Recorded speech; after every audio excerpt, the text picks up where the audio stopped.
1 in 9 people in the world do not have enough food to survive. And by 2050, the planet will need to feed 2 billion more. In the UK alone, food production emits over 11 million tonnes of CO2 every year. Food waste goes to landfill, it doesn't decompose. But are we noticing too late to fix this? As we investigate how the food industry is affecting our health and our planet, we also look to the future and meet the people turning to alternative methods, fighting for a more sustainable food industry. So the bacteria creates methane gas, we then burn the methane gas off to generate electricity. In this episode, we look at food waste and explore methods of reselling, redistribution and recycling surplus food. Is food waste having more of a negative effect on the planet than we realise? And just how possible is it to use food waste to fight climate change and food poverty? This is the future of food.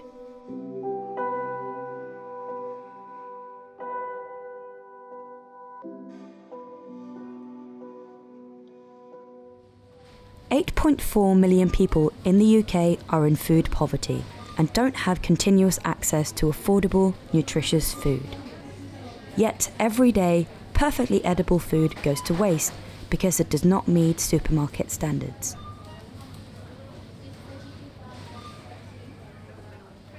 Tony Spreadborough is the owner of an independent store in Plymouth, Pound Kitchen, and has come up with a scheme to resell this surplus food. The inspiration behind Pound Kitchen is we've actually got a wholesale business that sells fruit and vegetables. And we noticed that a large amount of fruit and vegetables were going to waste in not being used because it wasn't class 1. So we had this location, we decided to open up a shop in the community where we could sell the ungraded food and upcycle some of the things that would naturally end up in the bin, so we could sell it to the local community. Food becomes surplus for various reasons, including overproduction, errors in forecasting, incorrect labelling and damaged packaging. Pound Kitchen upcycle this food that would have otherwise gone to waste. A definition of upcycling is basically taking something that maybe it would be classed by the supermarkets as they wouldn't be able to sell it, regenerating it and then selling it on. Potatoes, when they're graded at the farm, they will be graded from a baked potato to a roasting potato to little mids and different things like that, and they go through a process. And then what happens is, if it doesn't meet a size specification or it's a little bit wonky, it'll be classed as ungraded. The supermarkets reject that. They're not being able to be sold by the producer, so what happens is they either go to pig feed or they end up getting just put back into the ground and they're not used. So we've basically had an agreement with a local grower in Cornwall to take their ungraded potatoes, and then what we're doing is we're selling them as spicy potatoes to give somebody that hot meal for £1. We actually have a wide range of customer base. Predominantly, we have the people that are struggling, so we have from the extreme of the homeless, the people on universal credits, and just working families that are finding it hard for ends to meet. It's quite difficult. So we do get a diverse range, but the uptake has been a great deal. I think because there's a lot more people struggling that actually we think. Good. We should keep ourselves busy. Yeah. So that's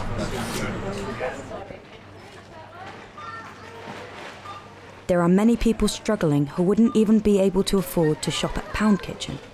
So is there a way to hand out food for free to stop it from going to waste?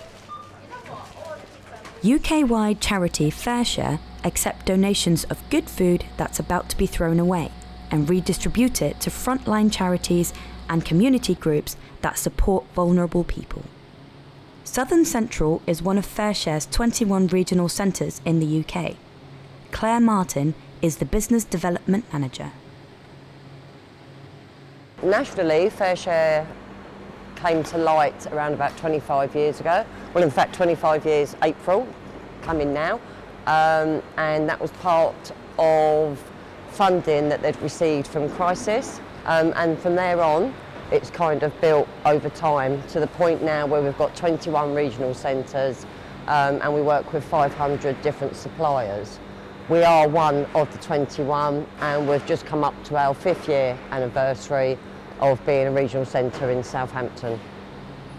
FareShare currently handles approximately 6% of the surplus food available in the UK. At least 270,000 tonnes of surplus food from the food and drink industry could be redistributed to feed people each year.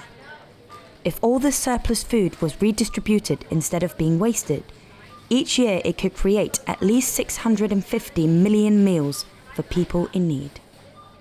So what is the impact of FareShare? So nationally last year we saved just under 17,000 tonne of food, which is quite hard to visualise, but that's a massive amount. That is enough to provide 36 million meals. And we support just under 10,000 charities. The food is donated by small businesses, food manufacturers and big supermarkets alike. It is then brought in to be packed away by volunteers who selflessly donate their time to support FareShare's cause. What they've done, these sorted these, they all come in mixed up. They've been sorted, but the lady hasn't had time to put them in the various sections. And if they're like this, you spend ages to keep on looking at all the things. So I'm putting them away now to make it easier. Peter and Maria Walters have been together for 40 years and have been volunteering at FareShare 2 afternoons a week since 2016. On the depot floor, the food is separated into 3 sections: ambient, fridge and freezer. Maria has received an order from a charity and must pack the items into delivery trays. It tells you the make and the quantity that you want. Then you've got to make sure the right date. So I want 4 of this. It's like 2 litre bottle, 4 bottle. Is that one? In 1 month alone, 80 volunteers at the Southern Central Regional Centre will donate nearly 1,500 hours of their time to prevent this food from going to waste and to make sure it's put to good use. Normally when we finish, this is called ambient stuff. Then we push it over that side, ready for the guy to pick up to deliver. And AM that side, PM that side. And any cold stuff, when we finish picking, they go back in, go into that container to keep cold. Across the 21 regional centres, I can confidently say our volunteer team are amazing. Without volunteers, FareShare would not run. Without the volunteers being a major part of our workforce, we wouldn't be in existence.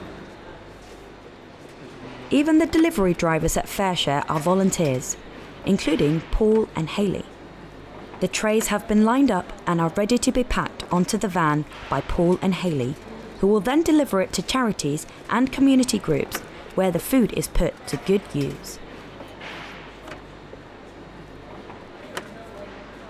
A lot of us take it for granted that you open your cupboard or you open your freezer and it's full. You have a choice what you're going to have for tea when you go home. More than likely, most of us, we plan our week shopping when we go shopping. Some people don't have that, and they might not have that for various reasons. So the food insecurity around is people not having a choice as to what they're going to have to eat, or not even having the knowledge that they're going to have food in the cupboard. So a lot of charities that we support are supporting those people that are in those situations. Food poverty, or food insecurity, refers to a person's lack of access to enough nutritious meals to lead a healthy lifestyle. So the food insecurity is quite hidden still. It's a subject that not many people talk about. It's a subject that you wouldn't actually ask a stranger if they'd had a good meal and if their cupboards were full. But so the organisations we support, they are in the position to ask those kind of questions and to offer the additional support needed to try and alleviate some of the worries from their clients. One of the clients that benefit from FareShare's food is the Paul Housing Partnership, who run a community lunch every Thursday. The lunch is held at Beta Gardens, a retirement sheltered housing estate in Poole.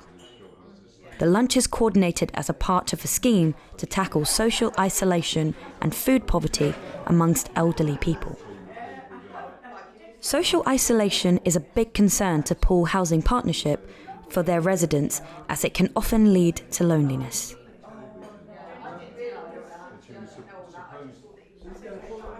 Donations from FareShare mean that rather than allowing food to go to waste, it can be used to bring the elderly people together, not only to eat an affordable, nutritious meal, but also to meet new people and form new relationships for a happier, healthier retirement.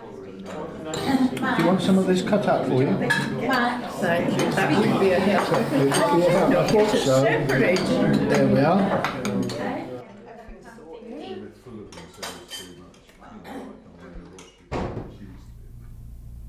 Even when the surplus food is no longer edible, there are still more issues it can be used to solve. Unfortunately, a lot of this waste is not used to its full potential and is sent to landfill, where it's left to rot. Food waste naturally needs two things to decompose: oxygen and insects, creatures, all those things we don't always like in the soil, but they serve a purpose. Food waste is broken into smaller pieces by the process of decay. This is carried out by insects and other small organisms like earthworms. The presence of oxygen allows decomposition to occur, the process by which bacteria and fungi break down dead organisms into their simple compounds. Plants can then absorb and use these compounds again, completing the cycle. This is not the same when food is sent to landfill. So what happens is food waste goes to landfill, it doesn't decompose, but even worse than that, it gives off methane, which in turn impacts on climate. When the oxygen available below ground is used up by fungi and bacteria, their decomposing activity stops. The anaerobic conditions and low moisture level at landfill sites dramatically slows down the rate of decomposition.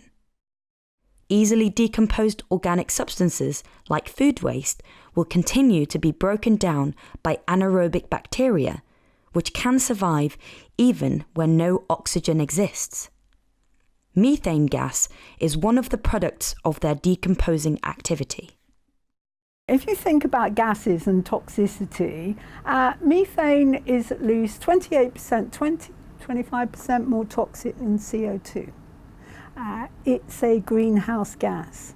So if you're giving off, and I haven't got the statistics, but within some countries, and I know they've been calculating in the US, methane from landfill is a big contributor to greenhouse gas emissions. So over time, with the reducing of the ozone layer, you're increasing global warming, you're impacting on climate change.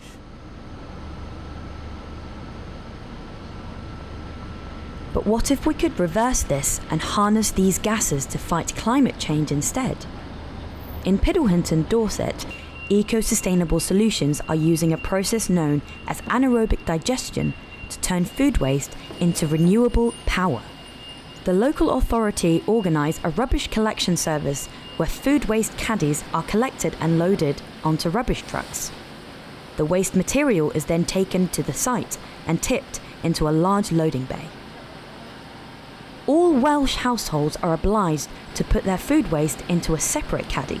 However, only 56% of Scottish households are, and fewer still, only 35% of English households. The rest must send their food waste to landfill. But sending food to a digestion plant is no good if the waste is contaminated with plastic, metals and packaging. So the problems we have with contamination here at Piddlehinton, there's a whole host of things. One of the big ones is slowing down production. The types of contamination we get are plastic, glass, we've even had a lump hammer in there, we get the odd bin go in there, we've even had a sleeper go in as well. The problem is it can jam up machines, slow down processing. Just put food waste in the bin, as less plastic as possible. You know, if you do have, say, bread in a bag, you know, remove that bag, put it in your mixed recycling, just put just the bread in. From the loading bay, the waste is fed through a large blender where it's processed. before water is added to create a porridge-like product called digestate. Next, the digestate is passed through a washing machine which is designed to extract plastic such as biodegradable plastic food caddy liners. Biodegradable bags are good. They're good for obviously when they go to landfill, they're going to break down. In an ideal world, we want the food just in a caddy, all loose, no packaging whatsoever. It would be down for the individual then to wash out their own food caddy. Ultimately, we just want food waste, the digestate, the end product, to be in these tanks here. So we need it as less contamination in these 2 tanks as possible. So it will end up going to landfill anyway, the bags. So even though plastic food caddy liners are biodegradable, they still end up going to landfill to be broken down. An alternative and more sustainable method is to use a paper bag or newspaper, as these burn during the digestion process. Or better still, digestion plants recommend putting food waste into the caddy naked and simply washing it out after every use. After decontamination, the digestate is then fed into a holding tank where it is kept for 3 days. This allows for a consistent feed and a smooth operation of the plant. The substance is then pumped into the digester where it is stored and continuously stirred for 55 days to allow time for bacteria-induced chemical transformations.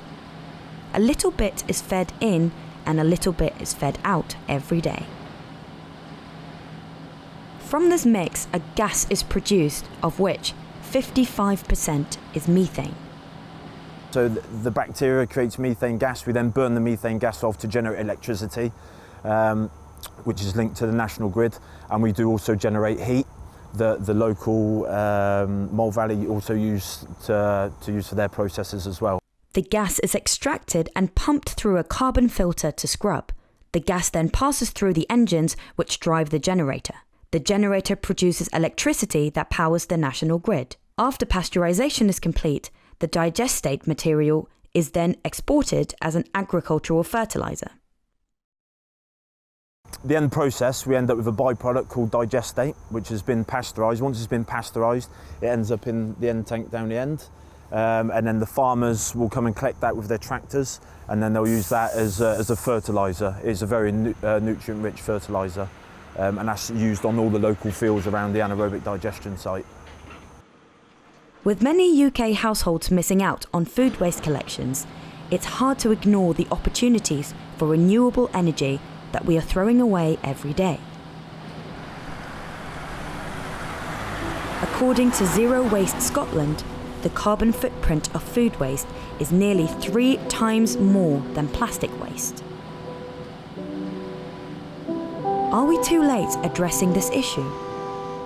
I think in the whole country we've got a real issue here, and we need to all work together. The amount of food that ends up in food waste is staggering, and the amount of people that are using food bags that have food poverty is staggering, and it's an easy fix, it really is. Now, I don't think it would be fair to punish people, but we could tax.